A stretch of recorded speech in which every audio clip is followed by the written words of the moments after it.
Hey friends, today we'll study how to enable image labels on the Windows Microsoft Edge.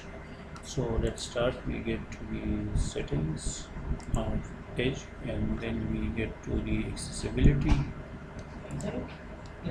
So here we can see get image description from the Microsoft screen readers.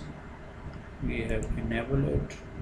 Now any images are displaying on the from this now any image reader a text reader the people who have impairments and the readings can easily read the images on the browsing, so we can also enable it using the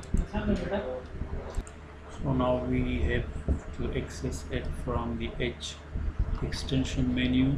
So here we can also enable it.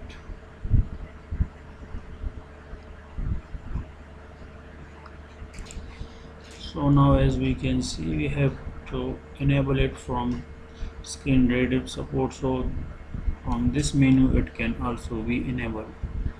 So I hope you have learned how to enable it from the Edge setting menu and also from its extension menu. Thank you for watching.